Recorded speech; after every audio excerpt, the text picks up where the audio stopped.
எலும்புகளே, கர்த்தருடைய வார்த்தையை கேளுங்கள்.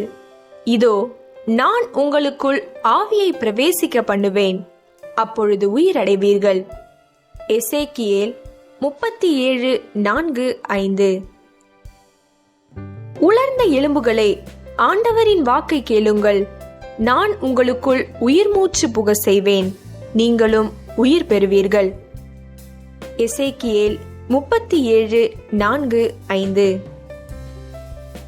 Prophecy to the bones. Tell these dry bones to listen to the word of the Lord. I am going to put breath into you and bring you back to life. Ezekiel chapter 37 verse 4 and 5.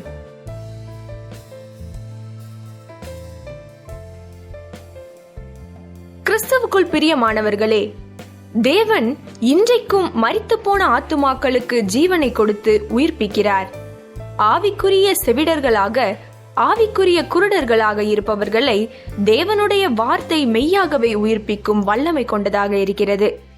மரித்தோர் தேவகுமாரனுடைய சத்தத்தை கேட்கும் காலம் வரும். அது இப்பொழுதே வந்திருக்கிறது. அதை கேட்கிறவர்கள் பிழைப்பார்கள். மரித்து போன ஆத்துமாக்கள் தேவனுடைய சத்தத்தை கேட்பதே இன்றைக்கு மிகப்பெரிய தேவையாக இருக்கிறது. ஆனால் இன்றைய காலகட்டங்களில் அநேக மக்கள் தேவனுடைய வார்த்தையை கேட்பதில்லை. அதேபோல் தேவனுடைய வார்த்தையை தெளிவாய் போதிக்கும் போதகர்களையும் இன்றைக்கு எதிர்பார்க்க முடியவில்லை. கட்டுக்கதைகளுக்கு சாய்ந்து போன ஒரு காலமாக இன்று இருக்கிறது. ஆனால் தேவனுடைய வார்த்தையின் வல்லமை மாறி போகவில்லை. அது இன்றைக்கும் ஜீவனுள்ளதாக இருக்கிறது. கற்பாறையை போல கடின இருதயம் கொண்ட மக்கள் தேவனுடைய வார்த்தையை கேட்கும் பொழுது நொறுக்கப்படுகிறார்கள். ஜெபம்.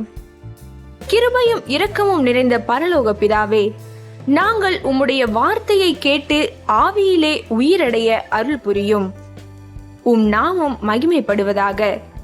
இயேசுவின் நாமத்தில் ஜெபிக்கிறேன் நல்ல பிதாவே. ஆமேன்.